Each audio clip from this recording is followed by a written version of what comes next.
Beyond the ഹെഡ്ലൈൻസിലേക്ക് വീണ്ടും സ്വാഗതം. Rubber വില കിലോഗ്രാമിന് 200 രൂപയ്ക്ക് മുകളിലേക്ക് കുതിച്ചത് 6 വർഷം മുമ്പാണ്.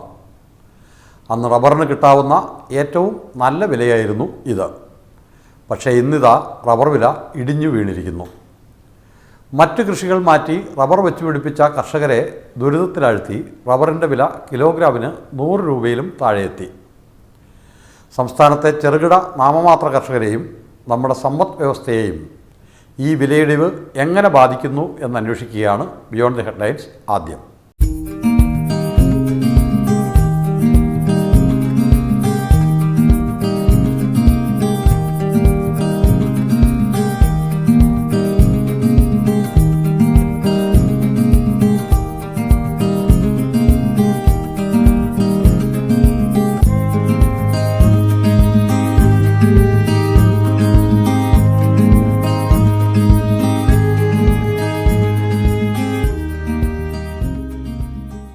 റബ്ബർ കൃഷി പ്രോത്സാഹിപ്പിക്കാൻ റബ്ബർ ബോർഡ് നടത്തിയ തീവ്ര ശ്രമങ്ങൾ ഏറ്റവും ഫലം കണ്ട സംസ്ഥാനമാണ് കേരളം.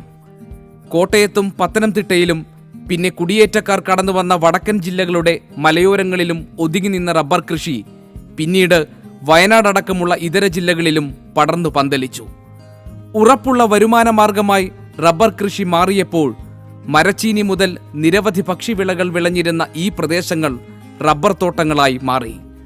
റബ്ബറിന് കിലോഗ്രാമിന് 200 രൂപ വില കിട്ടിയപ്പോൾ കൃഷിക്കാർ സന്തുഷ്ടരുമായിരുന്നു. ഇന്ന് കഥയാകെ മാറി. ഉള്ള സ്ഥലത്ത് മുഴുവൻ റബ്ബർ വെച്ച് പിടിപ്പിച്ച സാധാരണ കർഷകർ എങ്ങനെ ജീവിതം മുന്നോട്ട് കൊണ്ടുപോകും എന്ന ആധിയിലാണ്. ഏറ്റവും വില കുറഞ്ഞ അവസ്ഥയിൽ ആരും കയ്യേക്കാനില്ല. ആ പരിസ്ഥിതിയിലാണ് ഇപ്പോഴേ. യാതൊരു മാർഗവുമില്ല. കൃഷിക്കാരനാ കേമനാന്ന് പറഞ്ഞ് നടന്നുകൊണ്ട് ഒരു കാര്യവുമില്ല. 10, 500, 800 മരമുള്ള ആളിനെ റേഷൻ വാങ്ങിക്കാൻ പോലും പൈസ ഇല്ലാതെ ഇപ്പോഴത്തെ പരിസ്ഥിതി. എന്തെങ്കിലും ഒരു മാർഗം ഉടനെ എങ്ങനെ ഇതിനുണ്ടാവുമോ? എന്തെങ്കിലും മാർഗം ഉണ്ടാവുമോ കർഷകൻ രക്ഷപ്പെടാൻ? ശമ്പളക്കാരെ ജീവിക്കാൻ ഇന്ന് സർക്കാർ അനുവദിച്ചിരിക്കുന്നത്. ശമ്പളം ഇല്ലാത്തവൻ ജീവിക്കണ്ട, വലിയ എരിവിഷം കൊടുത്ത് കൊല്ലട്ടെ. ഇവിടുത്തെ കർഷകർ ആകെ കിടന്ന് വലയാണ്. വലഞ്ഞ് നിവർത്തിയില്ല അവർക്ക്. എന്ന് വെച്ചാൽ ദാരിദ്ര്യത്തിൻ്റെ അങ്ങ് അറ്റം വരെ ചെന്ന് നിൽക്കുകയാണ്. ഇനിയിപ്പം മോട്ടിക്കാൻ പോകേണ്ട ഏർപ്പാട് മാത്രമേ ഉള്ളൂ. എന്ന് വെച്ചാൽ വെട്ടി തൊഴിലാളികൾ തൊഴിലുറപ്പ് പദ്ധതിക്ക് പോവുകയാണെങ്കിൽ ഇതിലും ലാഭമാണ്. 1 ബ്ലോക്ക് റബ്ബർ വെട്ടിക്കുന്നതിലും ലാഭമാണ് തൊഴിലുറപ്പ് പദ്ധതിക്ക് പോകുന്ന ഒരു കൃഷിക്കാരനെ സംബന്ധിച്ചിടത്തോളം. അന്താരാഷ്ട്ര വിപണിയിലെ വിലയിടിഞ്ഞത് റബ്ബറിൻ്റെ ഇറക്കുമതി ലാഭകരമാക്കി. കൃത്രിമ റബ്ബറും വ്യാവസായിക ആവശ്യത്തിന് വ്യാപകമായി ഉപയോഗിച്ചു തുടങ്ങി. ഇറക്കുമതി കൂടിയതോടെ ഇറക്കുമതി ചുങ്കം കേന്ദ്ര സർക്കാർ ഉയർത്തിയെങ്കിലും ഫലമുണ്ടായില്ല. റബ്ബർ അധിഷ്ഠിത വ്യവസായം ലാഭം കൊയ്യുമ്പോഴും കർഷകർ ദുരിതത്തിൽ തന്നെ. ഈ ഇറക്കുമതി അനിയന്ത്രണമായി തുടരുമ്പോൾ നമ്മളൊരു കാര്യം മനസ്സിലാക്കണം. വിദേശത്ത് റബ്ബറിന്റെ വില കുറയുന്നു. നമ്മുടെ നാട്ടില് കാലാവസ്ഥാ വ്യതിയാനവും വിലക്കുറവും മറ്റു കാരണം ഏതാണ്ട് റബ്ബർ ബോർഡ് തന്നെ സമ്മതിച്ചു കഴിഞ്ഞിരിക്കുന്നു. 40% പ്രൊഡക്ഷൻ കുറഞ്ഞിരിക്കുന്നു. ഈ അവസ്ഥയിൽ നിർബാധം അവിടുന്ന് 80 രൂപയുള്ള റബ്ബർ 25% അതിന്റെ ഇറക്കുമതി രൂപ കൊടുത്തു കൊന്നാൽ പോലും വ്യവസായികൾക്ക് ലാഭമായി മാറുകയാണ്. അത് എത്ര വില കുറച്ച് കിട്ടിയാലും അത്രയും പിന്നെ വ്യവസായം വളരും. അത് നല്ലതാണെന്നുള്ള അവർ കൂടുതൽ ലാഭം ഉണ്ടാക്കി വേറെ രംഗത്തേക്ക്, വ്യവസായ രംഗത്തേക്ക് പൈസ മുടക്കുന്നു. അങ്ങനെയാണ് ഒരു കാഴ്ചപ്പാടാണ്. ഇതിന്റെ അടിസ്ഥാന വർഗമായ കൃഷിക്കാരെ സംബന്ധിച്ചിടത്തോളം യാതൊരു പരിഗണനയും കൊടുത്തിട്ടില്ല. കാരണം വ്യവസായികളുടെ താല്പര്യങ്ങളാണ് കൂടുതലായി വന്നിട്ടുള്ളത്. വ്യവസായികൾ സംഘടിതരാണ്. എപ്പോഴും സംഘടിത ശക്തിക്ക് ഒരു ബലമുണ്ടല്ലോ. വ്യവസായികൾ സംഘടിതരാ, കൃഷിക്കാർ അസംഘടിതരാ. അതാണ് വന്നിരിക്കുന്ന ഒരു വിഷമത. റബ്ബർ ഇറക്കുമതി വ്യാപകമാവുകയും റബ്ബറിന്റെ വില ഇടിഞ്ഞു തുടങ്ങുകയും ചെയ്തപ്പോഴാണ് കേരള സർക്കാർ റബ്ബർ വില സ്ഥിരതാ ഫണ്ട് പ്രഖ്യാപിച്ചത്. 300 കോടി രൂപ ഇതിനായി കഴിഞ്ഞ ബജറ്റിൽ ഉൾപ്പെടുത്തുകയും ചെയ്തു. റബ്ബർ കർഷകർക്ക് കിലോഗ്രാമിന് 150 രൂപ ലഭിക്കുമെന്ന് ഉറപ്പുവരുത്തുകയായിരുന്നു പദ്ധതിയുടെ പ്രഖ്യാപിത ലക്ഷ്യം. 2015 നവംബർ 30 വരെ 3,05,570 കർഷകർ ഈ പദ്ധതിയിൽ സഹായത്തിനായി രജിസ്റ്റർ ചെയ്തു.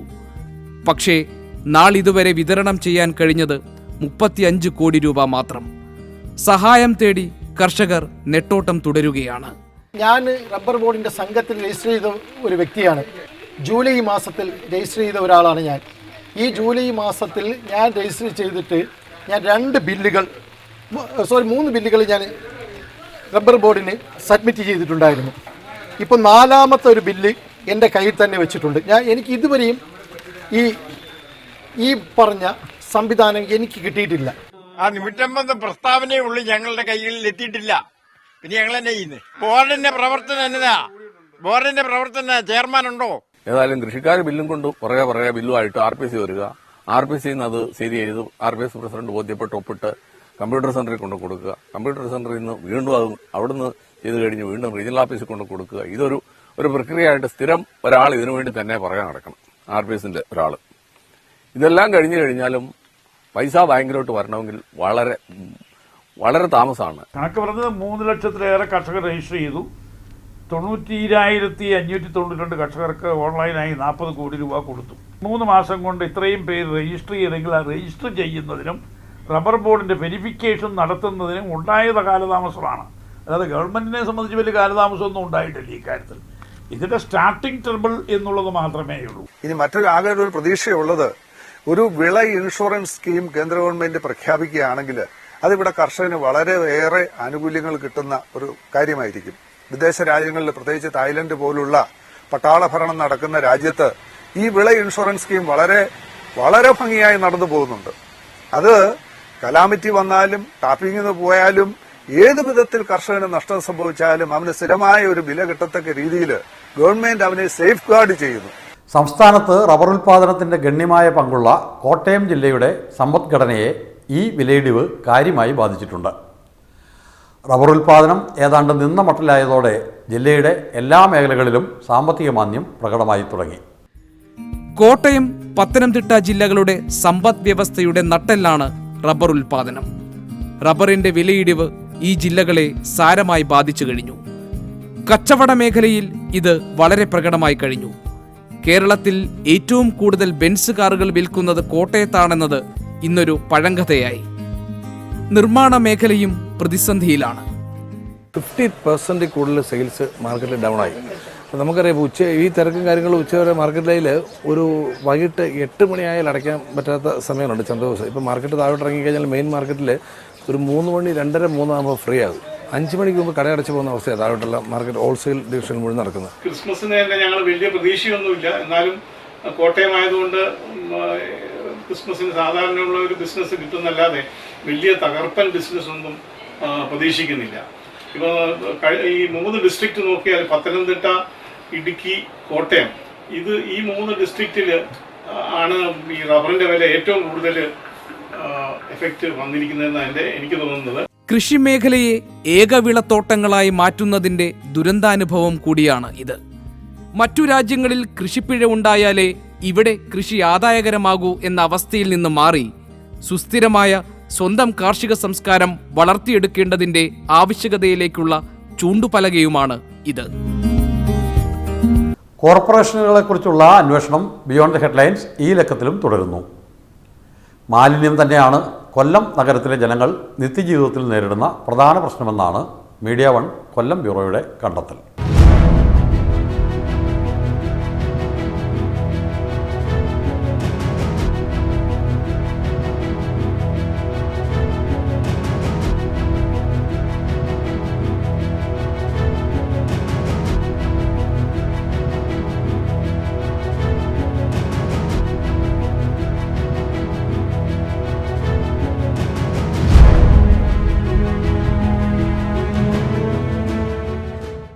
വർഷങ്ങളായി കൊല്ലം നഗരത്തിന്റെ ചവറുകൂനയായി അറിയപ്പെട്ടിരുന്ന സ്ഥലമായിരുന്നു കുരീപ്പുഴ. 2004 ഇവിടെ മാലിന്യ സംസ്കരണ പ്ലാന്റ് നിർമ്മിച്ചപ്പോൾ അധികൃതർ ആശ്വസിച്ചു. എന്നാൽ ഇവിടെ എത്തിക്കുന്ന മാലിന്യം കൂട്ടിയിട്ട് 1 മാസം കൊണ്ട് വേർതിരിച്ച് മാത്രമേ സംസ്കരണം സാധ്യമാകുകയുള്ളൂ എന്ന് കുരീപ്പുഴക്കാർ തിരിച്ചറിഞ്ഞതോടെ പ്രശ്നങ്ങൾക്ക് തുടക്കമായി. കൂടാതെ മാലിന്യം കെട്ടിക്കിടന്ന് മലിനജലം അഷ്ടമുടി കായലിലേക്ക് ഒഴുകി. ഏതായാലും ഉദ്ഘാടനത്തിന്റെ അന്ന് തന്നെ പ്ലാന്റ് പൂട്ടേണ്ടി വന്നു. ഇനി ഇത് തുറക്കാൻ അനുവദിക്കില്ല എന്നത് തന്നെയാണ് നാട്ടുകാരുടെ തീരുമാനം. ഈ സാധനങ്ങളെല്ലാം കൊണ്ടിട്ട് ഞാൻ കൂടെ നിൽക്കാൻ വയ്യായിരുന്നു. അങ്ങനെ ഇപ്പം ഇതെല്ലാം കുറഞ്ഞപ്പോൾ ഇപ്പം ജോലി ഇനി ഇത് പ്രവർത്തിച്ചാൽ ഞങ്ങൾക്ക് ഇനി അതല്ലേ സംഭവിക്കത്തുള്ളൂ.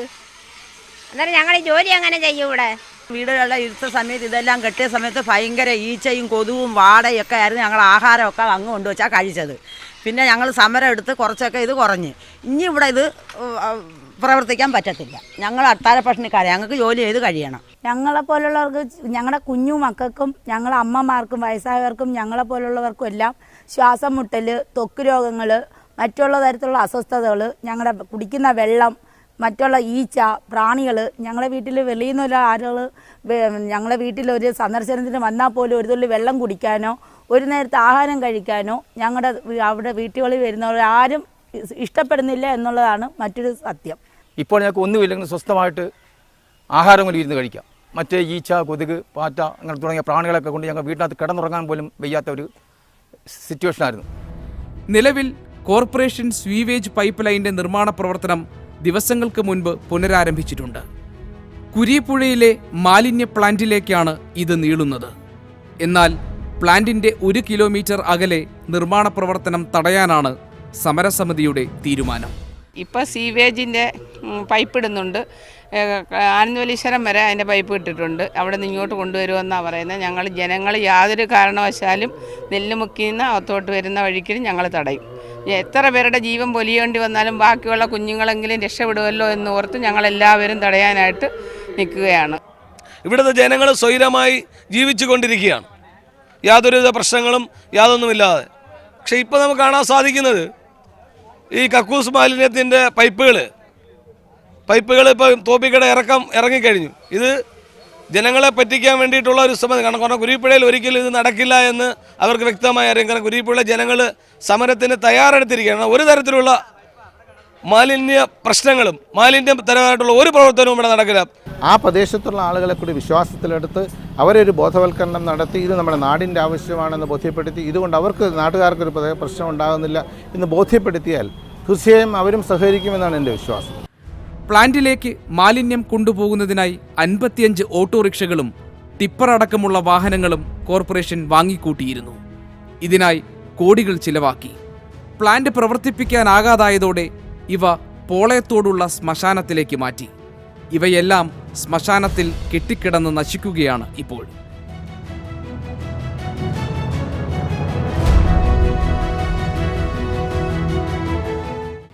ഇങ്ങനെയൊക്കെയാണെങ്കിലും കുരീപ്പുഴയിൽ മാലിന്യ പ്ലാന്റ് പ്രവർത്തിപ്പിച്ചാലേ മാലിന്യ പ്രശ്നത്തിന് പരിഹാരം കാണാനാകൂ എന്നാണ് മേയർ വിലയിരുത്തുന്നത്. കാരണം ഈ ട്രീറ്റ്മെൻറ്റ് പ്ലാന്റ് അവിടെ സ്ഥാപിക്കുമ്പോഴും ഉദ്ഘാടനം ചെയ്യുമ്പോഴും ഒന്നും അവിടെ ഒരു എതിർപ്പുകളും ഉണ്ടായിരുന്നില്ല. അന്ന് ഞാനാണ് മേയർ. അതിനുശേഷം ഇടയ്ക്കിടയ്ക്കുള്ള സമരങ്ങളുണ്ടായിട്ട് ഈ വേസ്റ്റുകളവിടെ കൊണ്ടുവന്ന് ഡംപ് ചെയ്ത് അവിടെ സമരം ചെയ്തിട്ടുണ്ട്. അവർക്ക് പ്രശ്നങ്ങളുണ്ട്, അവിടുത്തെ കുടിവെള്ളത്തിൻ്റെ വിഷയങ്ങളുണ്ട്. അത് ഓരോന്നോരോന്നായി പരിഹരിച്ചുകൊണ്ട് അവിടെ വളരെ ഈ മറ്റ് പട്ടണങ്ങളെപ്പോലെ സിംഗപ്പൂർ തുടങ്ങിയ പട്ടണങ്ങളെ പോലെ ഈ വേസ്റ്റ് ഡിസ്പോസ് ചെയ്യുമ്പോൾ അവിടെ ഒരു ശല്യം ഉണ്ടാകാത്ത ബുദ്ധിമുട്ടുകളൊന്നും ഉണ്ടാകാത്ത രീതിയിൽ ആ പ്രശ്നങ്ങൾ പരിഹരിക്കുക എന്നുള്ളതാണ് അതിനകത്ത് ലക്ഷ്യമാക്കിയിട്ടുള്ളത്. കണ്ണൂർ നഗരത്തിലെ ആദ്യ മേയറുടെ മുമ്പിൽ ഞങ്ങൾ അവതരിപ്പിക്കുന്നത് നഗരത്തിലെ ഗതാഗത പ്രശ്നമാണ്. ഇതിനുള്ള പരിഹാരം മേയറുടെ പക്കലുണ്ടോ എന്ന് നമുക്ക് നോക്കാം.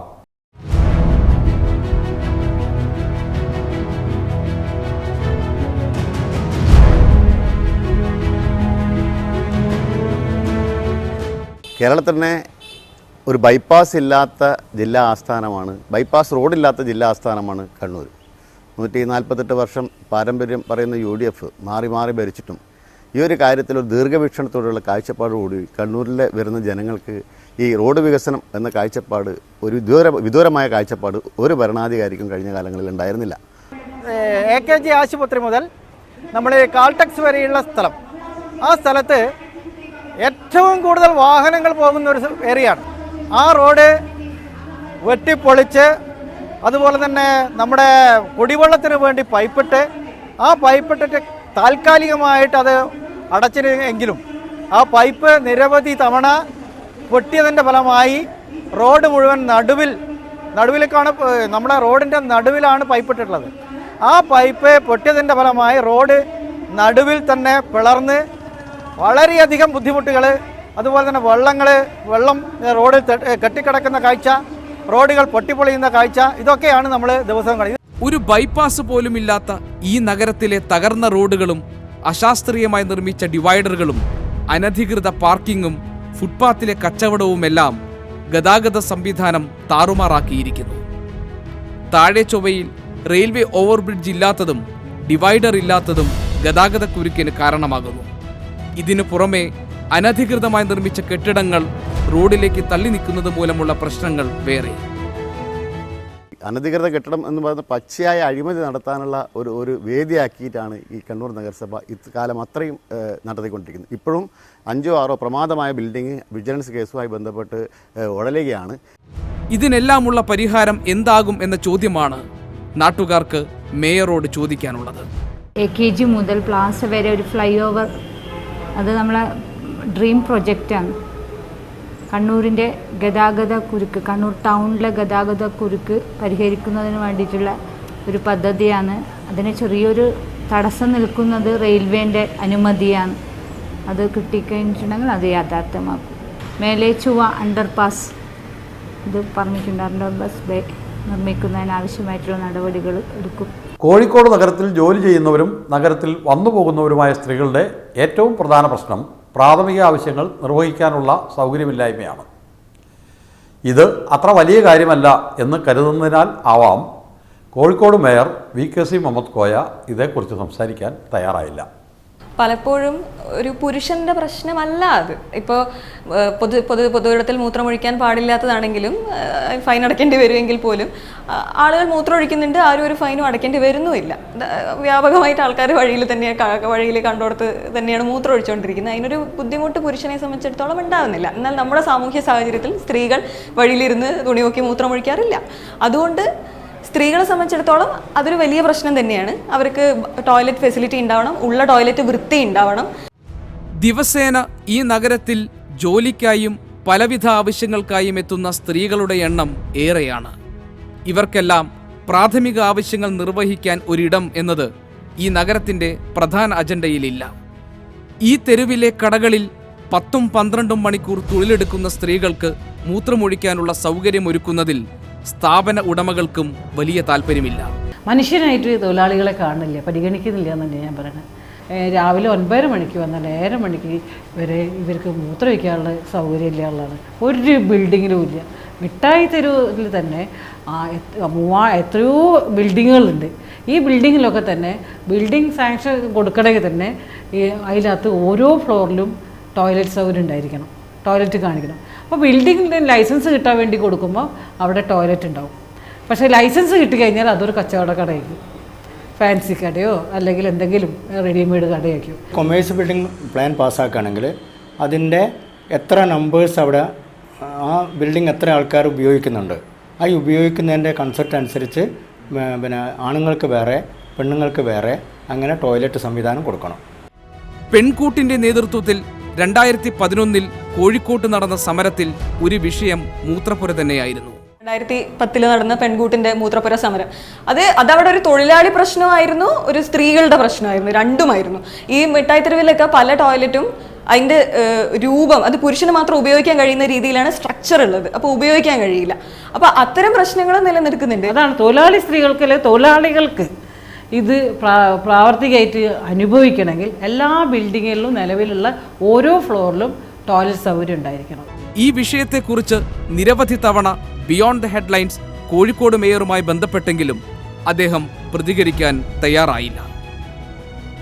അന്യം നിന്നു പോകുന്ന ഒരു തനത് നെൽവിത്തിനത്തെ സംരക്ഷിക്കുന്നതോടൊപ്പം ആ നെല്ലിൻ്റെ ഉൽപ്പാദനം വാണിജ്യാടിസ്ഥാനത്തിൽ എങ്ങനെ വിജയിപ്പിക്കാം എന്നും അന്വേഷിക്കുന്ന ഒരു കർഷകനെ പരിചയപ്പെടുത്തുകയാണ് ഇനി.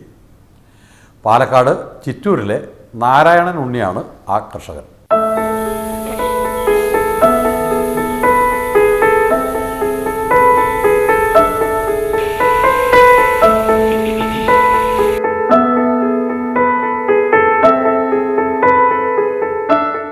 പരമ്പരാഗത നെല്ലിനങ്ങൾ പാടങ്ങളിൽ നിന്ന് അപ്രത്യക്ഷമാകുന്ന കാലഘട്ടത്തിലാണ് നാരായണനുണ്ണി നെൽകൃഷിയെ ഗൗരവത്തോടെ സമീപിക്കുന്നത്. 10 വർഷം മുൻപ് കമ്പ്യൂട്ടർ വ്യാപാരം ഉപേക്ഷിച്ച് മുഴുവൻ സമയം കൃഷിക്കാരനായി. 2000-ഓളം വർഷം പഴക്കമുള്ള നവരനെല്ലിന് പോഷകാഹാരപ്രദമായും വൈദ്യശാസ്ത്രപരമായും ഏറെ പ്രത്യേകതകളുണ്ടെന്ന് തിരിച്ചറിഞ്ഞു. നവരകൃഷിയിലേക്ക് വ്യക്തമായ ആസൂത്രണത്തോടെയാണ് ഇദ്ദേഹം കടന്നുവന്നത്. ഇതിനായി കൃഷിശാസ്ത്രജ്ഞരെയും വിദഗ്ധരെയും സമീപിച്ചു. നാരായണനുണ്ണിയുടെ ശ്രമഫലമായി രാജ്യത്ത് ആദ്യമായി ഭൗമ സൂചികാ പദവി ലഭിച്ച കാർഷിക ഇനം കൂടിയായി നവര മാറി. ഇന്ന് ഇന്ത്യയിലെ ഏറ്റവും വലിയ നവര നെൽപ്പാടത്തിന്റെ ഉടമയാണ് നാരായണനുണ്ണി. ഇതൊരു പഴയ കൃഷി സ്ഥലമാണ്. അച്ഛൻ മുത്തശ്ശനൊക്കെ ആയിട്ട് നോക്കിയിരുന്ന ഒരു സ്ഥലമാണ്. 125 കൊല്ലം പഴക്കമുള്ള ഒരു കൃഷി സ്ഥലമാണ്. അപ്പോൾ അച്ഛനാണ് ഇതിൽ കഴിഞ്ഞ 61 കൊല്ലം, അദ്ദേഹം മരിക്കുന്നത് വരെ 17 വയസ്സ് തൊട്ടിട്ട് 78 വയസ്സ് വരെയുള്ള 61 കൊല്ലം മൂപ്പരാണ് പരിപാലിച്ചു വന്നത്. അപ്പോൾ അച്ഛൻ മരിച്ചപ്പോൾ പിന്നെ ഞാൻ മൂത്തവളാണ്, എൻ്റെ താഴെ 2 സഹോദരിമാരാണ്. അപ്പോൾ ഒരു തിരഞ്ഞെടുപ്പ്, ഞാൻ ആ സമയത്ത് ബിസിനസ് ചെയ്യുമായിരുന്നു, സ്വന്തമായിട്ടുള്ള ഒരു കമ്പ്യൂട്ടർ സെയിൽസ് ആയിരുന്നു. അപ്പോൾ ഇവിടെ അമ്മ തന്നെയാണ്. പിന്നെ എനിക്ക് താല്പര്യമുള്ള ഒരു ജോലിയാണ്. മണ്ണ് ഒരിക്കലും ചതുക്കില്ല. പിന്നെ പുതിയ തലമുറയ്ക്ക് വേണ്ടിയിട്ടാണ് ഇത്. നമ്മൾ നമുക്ക് പൈസയ്ക്കും കൂടിയാണ്, പക്ഷേ പുതിയ തലമുറയ്ക്ക് എന്തെങ്കിലും നല്ലത് ചെയ്യാൻ പറ്റും എന്നുള്ള ഒരു പ്രതീക്ഷയിലാണ് ഞങ്ങൾ ജൈവ കൃഷി ചെയ്യണം.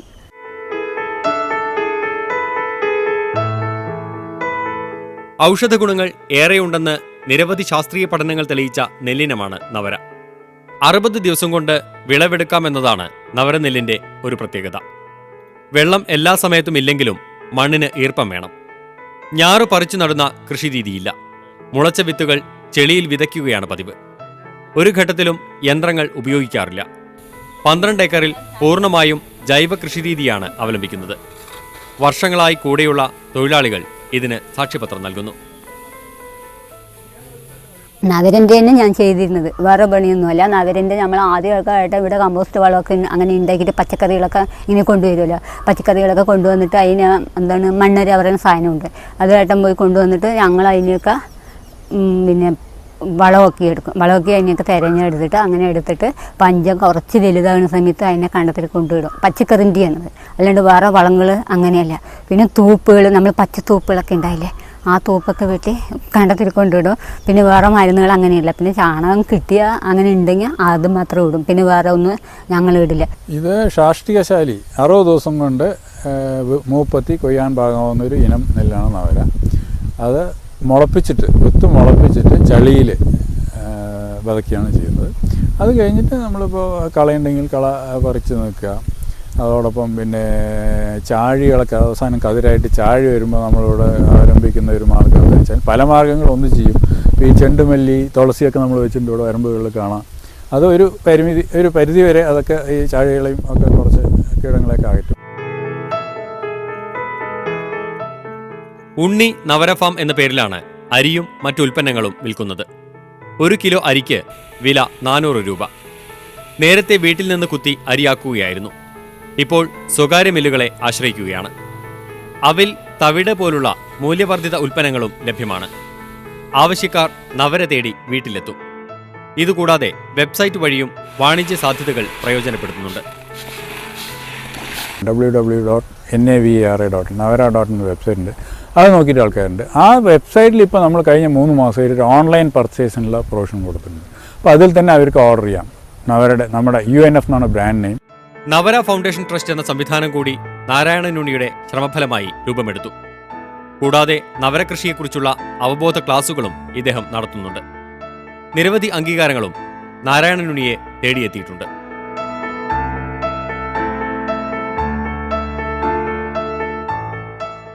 ഈ ലക്കം ബിയോണ്ട് ദി ഹെഡ്ലൈൻസ് ഇവിടെ അവസാനിക്കുന്നു. വീണ്ടും അടുത്തയാഴ്ച ഇതേ ദിവസം ഇതേ സമയം മീഡിയ 1-ൽ. നന്ദി, നമസ്കാരം.